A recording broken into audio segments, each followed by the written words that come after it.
നമസ്കാരം. ദേഹമാസകലം, വേദന, ചൊറിച്ചിൽ എന്നിവ അനുഭവപ്പെടുന്ന അവസ്ഥ ആർട്ടിക്കേരിയ അഥവാ ശീതപിത്തം. ഞാൻ doctor Salmi Simon, Panchakarma specialist, Vaidyamandiram hospital, Mullassery. എന്താണ് ഇതിൻ്റെ ലക്ഷണങ്ങൾ? പ്രധാനമായും ദേഹമാസകലം അല്ലെങ്കിൽ ഒരു പ്രത്യേക ഭാഗത്ത്, പ്രധാനമായി കൈത്തണ്ട പോലുള്ള ഭാഗങ്ങൾ നമ്മൾ പൊടിയിലെങ്ങാനും വെക്കുകയാണെങ്കിൽ ചിലർക്ക് ചൊറിഞ്ഞു പൊട്ടാറുണ്ട്, അല്ലെങ്കിൽ ചുവന്ന് തടിക്കാറുണ്ട്, അല്ലെങ്കിൽ ചുവന്ന പാടായി വരാറുണ്ട്, അല്ലെങ്കിൽ തരിതരി കുരുക്കുകൾ വരാറുണ്ട്. ഇതാണ് ഇതിൻ്റെ പ്രധാനമായിട്ടുള്ള ലക്ഷണം. ഇനി നമുക്ക് കാരണങ്ങളിലേക്ക് കടക്കാം. ആയുർവേദത്തിൽ പൊതുവായി 3 ദോഷങ്ങളാണ് ഉള്ളത്: വാതം, പിത്തം, കഫദോഷങ്ങൾ. ഈ 3 ദോഷങ്ങളുടെയും അസന്തുലിതമായ അവസ്ഥയും രസസ്രോതസ്, രക്തസ്രോതസ് എന്നിവയുടെ ദുഷ്ടിയും ഈ അസുഖത്തിന് കാരണമാകുന്നു. ഇതൊരു ആമാശയ ഉത്ഭവ രോഗമാണ്. അതുകൊണ്ട് തന്നെ ഇത് ത്വക്കിൽ വളരെ പെട്ടെന്ന് തന്നെ നമുക്ക് കാണാനായിട്ട് സാധിക്കും. എന്തൊക്കെ കാര്യങ്ങൾ നമുക്ക് ഒഴിവാക്കാം? പ്രധാനമായും ശീതപിത്തം രോഗമുള്ളവർ ഒഴിവാക്കേണ്ട ഒരു ഘടകമാണ് തൈര്. തൈരിന്റെ നിത്യമായ ഉപയോഗം വിദാഹത്തിന് കാരണമാകാം, അതായത് നമ്മൾ ഇതിന് ഉൾപ്പുഴുക്കം എന്ന് പറയുന്നു.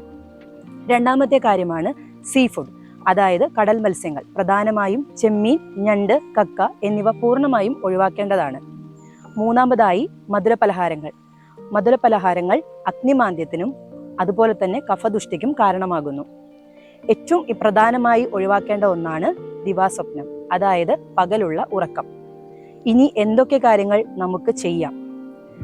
ഇപ്പോൾ പ്രധാനമായും നമുക്ക് ഡോക്ടറെ സമീപിക്കാൻ പറ്റാത്ത ഒരു സാഹചര്യമാണെങ്കിൽ നമുക്ക് വീട്ടിലുള്ള ചില പൊടിക്കൈകൾ പ്രയോജനപ്പെടുത്താം.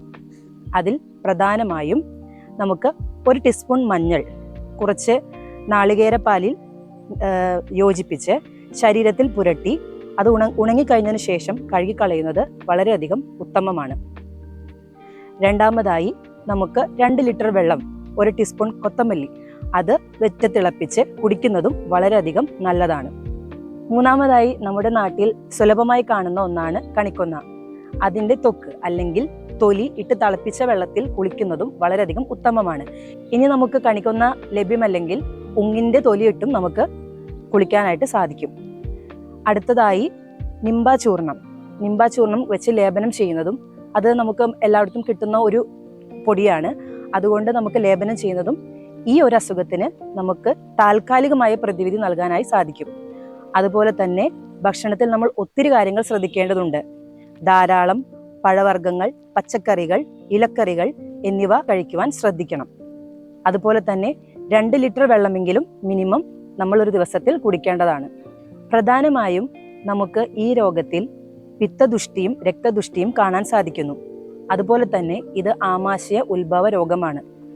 അപ്പോൾ ഫലപ്രദമായ പഞ്ചകർമ്മ ചികിത്സ എന്താണെന്ന് എന്നോട് ചോദിച്ചാൽ അത് വിരേചനം തന്നെയാണ്, അതായത് മലശോധനം ഇല്ലെങ്കിൽ വയറിളക്കൽ. ഏതൊരു ത്വക്ക് രോഗങ്ങളിലും ഫലപ്രദമായ ചികിത്സയാണ് വിരേചന ചികിത്സ.